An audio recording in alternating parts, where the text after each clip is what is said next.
In today's video lecture, we will understand and distinguish between haploid cell and diploid cell. We will also discuss cell division in eukaryotic cell. Let's begin. In the previous lecture, we have learned that humans have 46 chromosomes.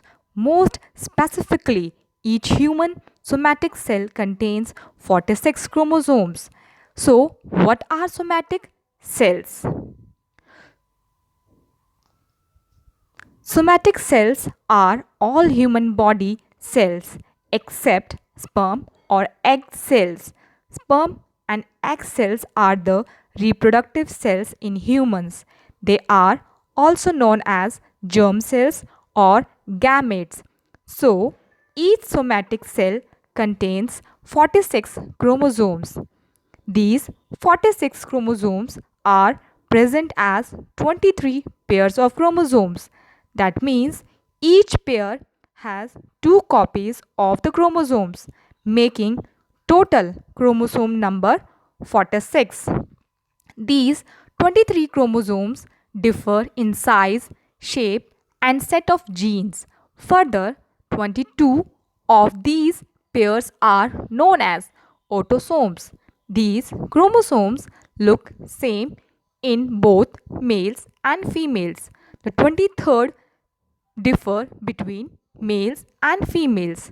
In males, this pair has one X and one Y chromosome, and in females, this pair has two copies of X chromosomes. Thus, 23rd pair of chromosome is made up of two sex chromosomes.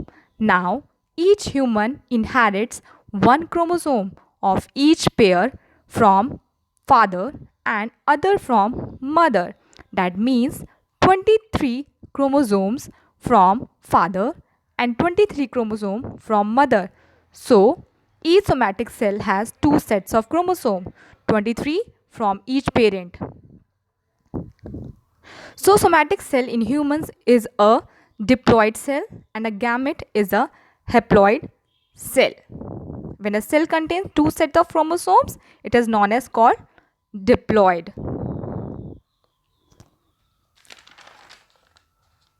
In biology, symbol N represent one set of chromosome. N is haploid number. For humans, it is 23. Thus, diploid number will 2N because diploid cell has two sets of chromosomes. For humans, diploid number is 46. As we said, sperm and egg cell in humans are haploid cells, each containing 23 chromosomes. So, when a sperm and egg fuse together during a process called fertilization, zygote is produced. Zygote, the first cell of new individual, now contains 46 chromosomes, 23 chromosomes from father and 23 chromosomes from mother. Thus, zygote is a diploid cell. Let's now understand what is cell division and what is its significance.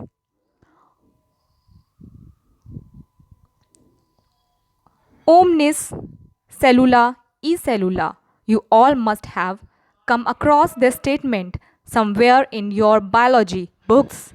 The translation of this statement is all cells come from cells. In 1855, Rudolf Virchow, who is a German physician, proposed that new cells are formed by splitting or pre-existing cells. That is, new cells are from when older cells divide. Today, we know that plants and animals start life as a single cell and then grow through a series of cell division. Cell division is defined as the process by which a pre-existing cells. The functions of cell division is organs are growth, reproduction, repair of damaged tissues and organs. In eukaryotics, cell division involves two main processes. These are the nuclear division followed by the cytoplasmic division. That means first the nuclei of the cell divides, which is followed by the division of cytoplasm. By nuclear division, we actually means the division of chromosome inside the nucleus. There are two fundamental ways of nuclear division. These are meiosis and mitosis. Keep in mind that we are talking about eukaryotic cells. In humans, meiosis leads to production of sperm and eggs, which are made and female reproductive cells. These cells are termed as gametes.